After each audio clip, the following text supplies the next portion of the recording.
도널드 트럼프 미국 공화당 대선 후보와 일론 머스크 테슬라 CEO 간의 최근 밀월 관계가 전 세계 이슈가 되고 있습니다. 지난 7월 13일 펜실베니아 유세에서 트럼프에 대한 암살 미수 사건 이후에 일론 머스크 테슬라 CEO가 트럼프에 대한 전폭적인 지지를 노골적으로 언급하면서 180도 양상이 달라졌습니다. 두 사람은 사실은 정반대 입장을 그동안 표명해 왔었습니다. 일론 머스크는 전기차를 만드는 업체죠. 전통적으로 민주당 지지자였습니다. 2016년과 2020년 대선 때에는 민주당 지지를 표명을 했었고요. 실제로 조 바이든에게 투표를 했던 것으로 보입니다. 트럼프 대통령은 전통적인 석유 산업 옹호자입니다. 전기차를 만드는 것은 미친 짓이라고 할 정도로 언급을 했었고요. 석유와 석탄이 많이 나는 미국 에너지 산업 구조의 특성상 석유와 석탄 등의 어떤 화석 연료로 전기를 싸게 만들어서 산업을 유지하는 것이 EU 등 경쟁 국가들에 비해서 경쟁력을 유지하는 방법이라고 생각했습니다. 이 두 사람이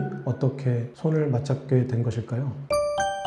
일단 두 사람에게는 공통의 적이 있습니다. 조 바이든 현재 미국 대통령이 바로 그 공통의 적입니다. 일론 머스크는 2022년 중간 선거에서 그동안 전통적으로 민주당을 지지했던 입장을 철회하고 공화당을 지지하라고 트윗을 날립니다. 왜 그랬냐면 조 바이든 미국 대통령이 전기차에 대한 보조금을 노조가 있는 회사로 한정을 했는데요. 테슬라는 노조가 없었기 때문에 조 바이든 대통령의 어떤 보조금 수혜 대상에서 제외됐었습니다. 여기에 노골적으로 불만을 표시했던 것이고요. 일론 머스크가 경제 위기론을 언급하면서 조 바이든과의 관계는 더욱 악화됩니다. 조 바이든 대통령은 중간 선거 그리고 재선에서 경제 실적을 교두보로 삼아서 재선에 유리한 교두보를 확보하려고 했었습니다. 이런 상황에서 일론 머스크 같은 영향력 있는 사람이 경제 위기론을 언급하는 것은 자신의 치적에 찬물을 끼얹는 격이었습니다. 이런 상황에서 트럼프는 조 바이든 대통령과는 정적이죠. 물론 이제 그 당이 달랐기 때문에 각 당의 대선 후보로서 정적이었고요. 그동안은 계속 조 바이든의 어떤 노쇠함을 집요하게 물고 늘어지면서 치사할 정도로 공격을 했었습니다. 그래서 어떤 승부사적인 기질을 보여왔었는데 7월 13일 암살 미수 사건 이후에 사실상 승기가 굳어지고 이번에는 조 바이든에 대한 입장에서는 한번 물러나서 여유로운 모습을 보이고 있습니다. 두 사람의 첫 만남은 석 달 전으로 되돌아갑니다. 일론 머스크의 친구 집에서 트럼프와 머스크가 만나서 아침을 같이 먹게 됩니다. 당시만 해도 머스크는 트럼프와의 어떤 밀월 관계가 세상에 알려지는 것에 조금 신중했던 입장이었습니다. 친구 집에 아침을 먹으러 가는데 트럼프가 있다고 해서 그냥 괜찮다고 했다 정도로 우연치 않게 이번 아침 식사가 마련된 것으로 얘기를 했습니다. 그리고 그 자리에서 트럼프가 자신에게 특별한 얘기를 한 것이 없다. 뉴스에 나왔던 트럼프가 계속 언급했던 것 이외에 다른 말은 없었다라고 선을 그었습니다. 기자들이 아침 식사 이후에 트럼프가 선거자금 지원을 요구했냐라는 질문에도 그런 적은 없다고 선을 그었습니다. 하지만 암살 미수 사건 이후에 상황이 180도 달라지게 됩니다. 트럼프가 승률이 높아지자 머스크는 그동안 포카페이스였던 것을 버리고 노골적으로 트럼프에 대한 지지를 언급합니다. 두 사람의 관계는 필요에 의했던 것으로 보입니다. 일단 트럼프는 대선 가도를 앞두고 금융 자본 세력들의 어떤 선거 자금 지원이 끊기자 돈이 좀 절실하게 필요했던 상황이고요.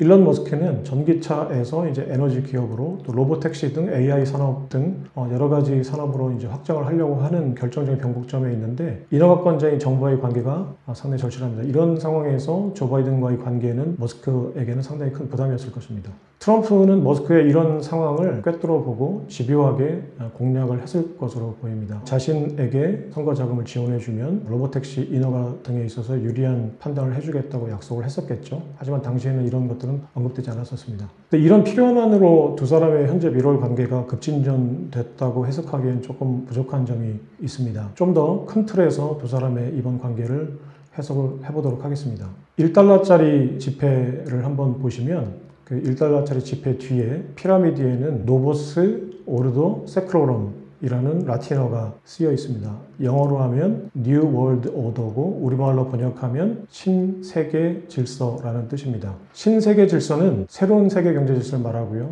이거에 반하는 기존 경제 질서는 당시로서는 영국을 배경으로 한 파운드화 중심의 경제 질서입니다. 달러를 만든 사람들이 표시해놓은 신세계 질서는 영국 중심의 세계 질서에서 미국 중심의 세계 질서로 그리고 파운드화 중심의 세계 경제 질서에서 달러 중심의 세계 경제 질서로 바뀌는 것을 의미하는 것입니다. 제가 그 파운드화와 영국을 그리고 미국과 달러를 계속 이분법적으로 얘기하는 것은 달러 중심의 세계 경제 질서가 미국 중심의 세계 경제 질서와 100% 일치하지는 않기 때문입니다. 달러 중심의 세계 경제 질서는 브레튼 우즈 체제를 말합니다. 1945년 2차 세계대전 이후에 브레튼 우즈 체제가 되면서 이제 달러가 기축통화가 됩니다.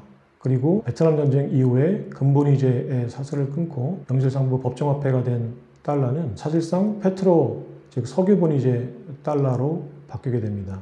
이때부터 달러 패권을 가지고 있던 금융 세력은 전 세계의 자유무역 질서, 즉 세계화 물결을 이식하게 됩니다. 달러 중심의 세계 경제 질서와 미국 중심의 세계 경제 질서는 서로 각기 다른 길을 걷게 됩니다. 미국은 이 세계화의 물결에서 막대한 재정 적자와 무역 적자라는 쌍둥이 적자를 끌어안게 됩니다. 미국 중산층은 이 세계화로 인해서 중국에게 일자를 뺏기게 되고요. 일자를 뺏긴 중산층은 현재 약물과 마약으로 하루하루 근근히 살아가는 정도로 몰락하게 됐습니다. 트럼프는 이 러스트벨트 중산층 등의 몰락한 구조를 정확히 꿰뚫어 보았습니다. 백인 고등학생은 공부를 더 잘함에도 불구하고 유색인종 티오 때문에 아이비리그 학교에 진학하지 못합니다.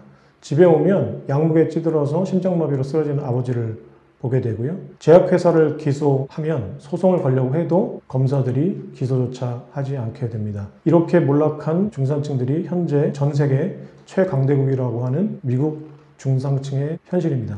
트럼프는 이러한 달러 중심의 세계 경제 질서를 깨부수고 미국 백인 중산층 중심의 세계 경제 질서를 만들겠다고 공언하면서 현재 대통령이 되겠다고 하는 인물입니다. 일론 머스크도 트럼프와 마찬가지로 달러에 표기된 세계 경제 질서를 깨부수고 새로운 세계 경제 질서를 만들려고 하는 인물입니다. 현재 세계 경제 질서는 앞서 언급한 것처럼 베트남 전쟁 이후에는 페트로달러 시스템으로 움직이고 있습니다.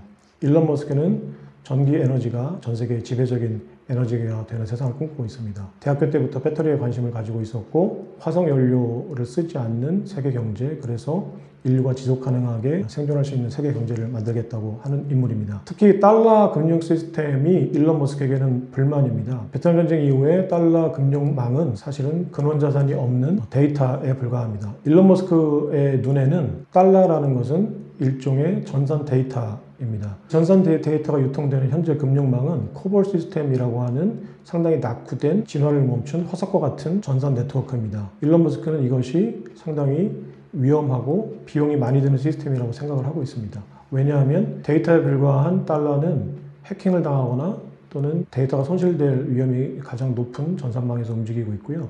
이 전산망에서 환전 또는 송금을 하는데 막대한 비용이 소요가 됩니다. 일론 머스크는 원가 절감을 통해서 경쟁력을 갖추고자 하는 냉혹한 CEO고요. 달러 금융망에서의 어떤 결제 비용은 일론 머스크의 눈에는 불필요한 것이었고 반드시 줄여야 되는 비용들입니다. 이런 일론 머스크의 눈에 블록체인은 데이터 손실 확률이 거의 제로에 가까운 완벽한 금융 네트워크를 만들 수 있고요. 암호화폐는 데이터 손실도 없고 해킹의 위험도 없고 환전과 송금 수수료를 획기적으로 낮출 수 있는 수단이었던 것입니다. 그래서 이 두 사람의 케미는 사실은 거대한 세계 경제 질서를 부수고 새로운 세계 경제 질서를 만들겠다고 하면서 사실은 원래부터 처음부터 만날 수밖에 없던 운명이었던 것입니다. 그래서 민주당 조 바이든 대통령과 그 뒤에 지원해주고 있는 유대인 금융 세력, 그리고 그 금융 세력의 세계 경제 질서를 지금 깨부수고 새로운 질서를 만들겠다고 하는 트럼프와 일론 머스크 간의 대결 구도가 만들어진 셈입니다. 감사합니다.